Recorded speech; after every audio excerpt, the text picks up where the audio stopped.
Gentlemen, do not allow yourself to be taken advantage of by women. Don't be the weak guy. Don't be the one sitting on the sideline, right? Pining for the girl and bending over backwards, and she doesn't give you the time of day. I'm going to walk you through one of many stories. I have plenty of these, but this takes me back to my college days.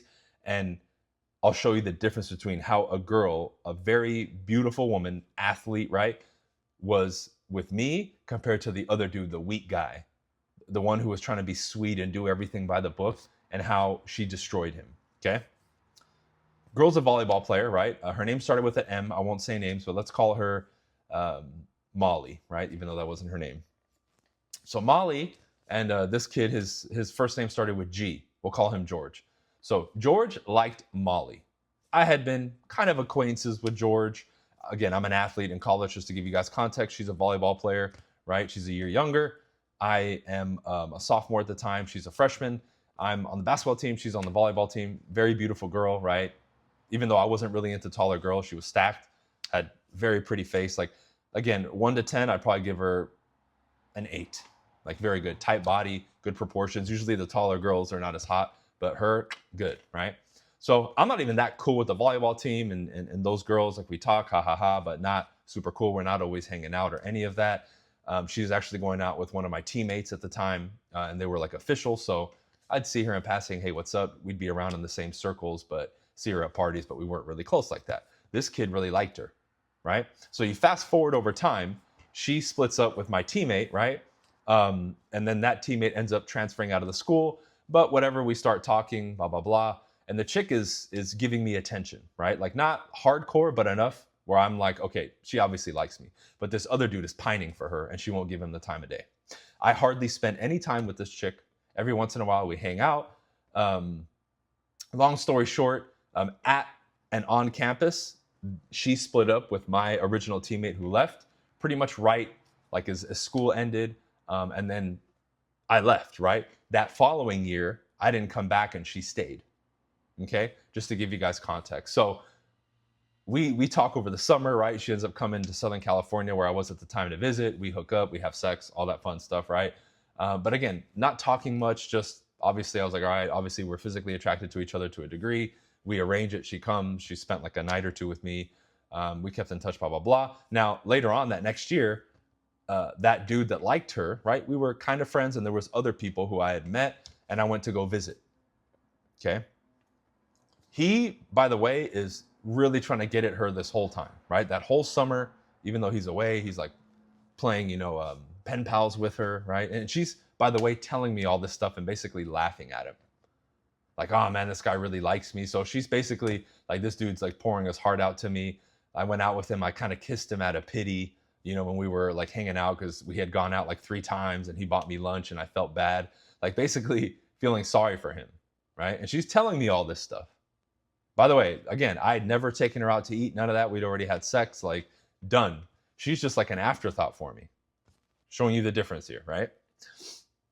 They keep talking. I go up and I visit. Like I told you guys, we end up going 2 or 3 days.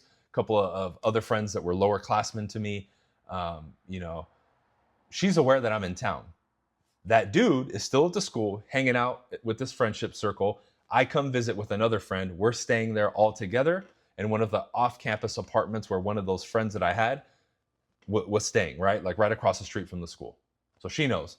I show up, right? Obviously, this dude, George, is not vocally telling me like, hey, I know you talk with, Molly and blah, blah, blah. But I can tell he's pissed off because he knows that she is into me, even though I don't pay any attention to her. But he's not getting any, right? So he's upset. Now, long story short, we get there, we're there. The first night, the chick's texting me and trying to arrange for us to get together and have sex, right? So I don't say anything. We're talking, we have it set up, right? That day, we're kind of messing around, having fun. And in the middle of the night, I sneak away because this chick came in her pickup truck to pick me up.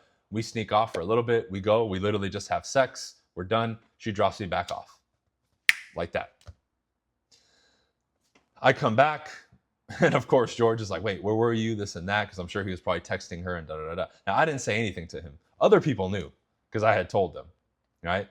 But nobody said anything to him. He was suspicious the whole night. And mind you, I never was like rubbing it in his face or being an asshole about it, right? And I can give you a million examples like that, guys. And then since then, I would even extend an olive branch to him and talk to him, and I never treated him bad. I never rubbed it in his face. Later on, I think I had messaged him in Facebook because I'd bumped into somebody else from school that had messaged me, and he was still bitter about it. Like, oh, I'm not going to answer your message. And who do you think you are? And you think I forgot about, Molly. I'm like, bro, it's not even that big of a deal. Like, we were never together. You were never together with her. We just hooked up. Like, it's not like I rubbed it in your face or I was an asshole about it. Like, why don't you talk to her, right? Because she technically pursued me harder than I pursued her, right? But I look at his position, and I remember feeling really sorry for him, but at the same time, I looked at how he acted. Why would you even subject yourself to being in that position? Obviously, the girl's not into you, bro. She's not. And when she would, tell me this stuff about him, like, oh, I feel bad, and he's kind of a geek and this and that, I was like, man, this dude's got to get his shit together. Now, he had a lot of work to do, right? He could have been in better physical shape. Obviously, I'm a basketball player. He was a tall dude, not a bad-looking guy, but geeky. Didn't really have that swag or confidence. I wasn't even fully developed in my swag or confidence then, but I had enough. I was an athlete, right? And I wasn't awkward, and at the same time, I wasn't as articulate as I am now and as smooth, because I know like my conversational skills now are light years ahead of what I was when I was in college. But I had enough. I had enough game, right? But maybe it was a status thing, right? Because I was a basketball player, she was a volleyball player. It made sense, right? But looking back, I'm like, man, I've met and come across so many men who were in that position. And again, that's one of probably like a couple dozen stories I can give you like that, whether high school, college, or after, where I'm messing with the chick, or there's a vibe, and I've done something, and there's another dude bending over backwards, taking her on 30 dates to get one pity kiss. And mind you, I've probably spent the same amount of time with her as he has in 1 or 2 dates, and already done everything with the chick. And I promised myself, even back then, no matter what happens in life, let's say I suddenly become obese and my face gets slashed in half and I'm the ugliest guy on the planet, I'm never going to put myself in that position. And I've even dealt with it now, because even being a successful, attractive dude, there's still some women who don't give me the time of day. That's fine, but I walk away. They don't start acting right. They don't respond a certain way. They start feigning interest or not reciprocating. I'm done, and I walk away. I don't care. I'm not sitting there like, oh man, and this and that. Like, that's a waste of your time. Especially if I know as a man I'm operating correctly. I'm in my purpose. I'm moving correctly. I'm not over communicating with this chick. The way I met her was smooth. I got her number. I'm not overreaching when I hit her up. I'm not being, submissive to her. I'm just calling things as they are. Hey, let's do it. She shows interest to meet up. Then I arranged to meet, say, hey, join me here. She starts flaking. Okay, I'm done. I'm on to the next. I'm not like, oh, what happened? And doing all this extra stuff like these guys do. And I get it, right? As soon as you put a pretty girl in front of guys, they get destroyed. I've talked about that in my other video. Do not subject yourself to be that dude, because then you become bitter, you become resentful.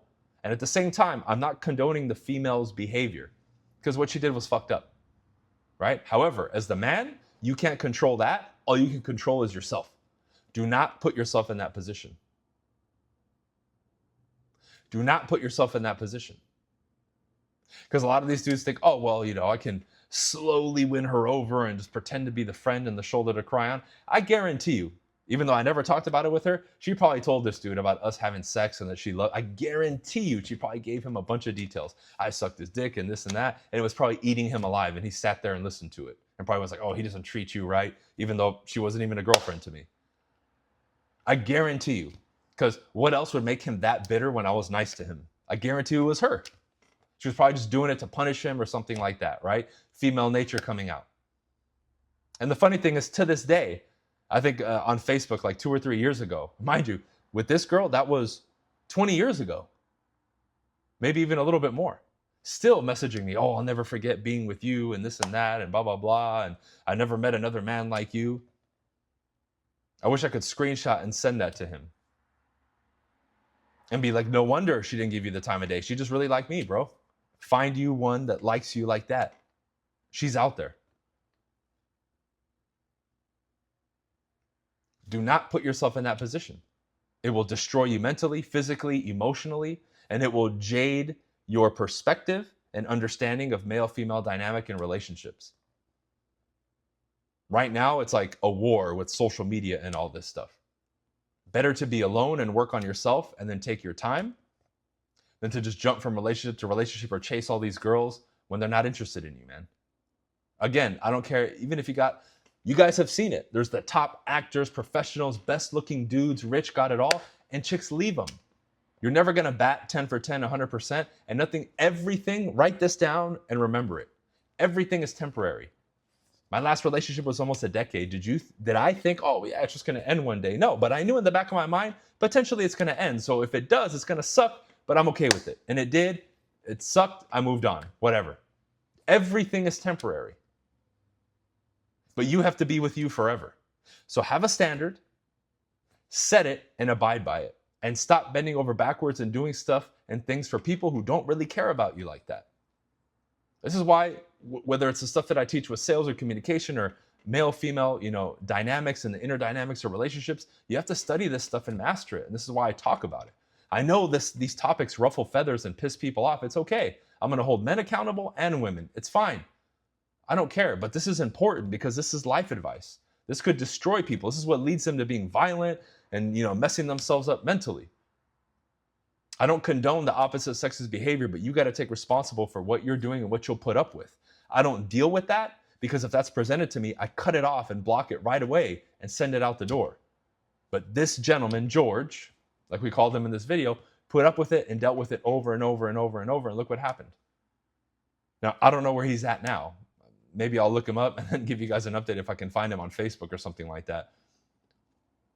But if he didn't learn his lesson, I guarantee you he's not really doing well with the ladies. That's for sure.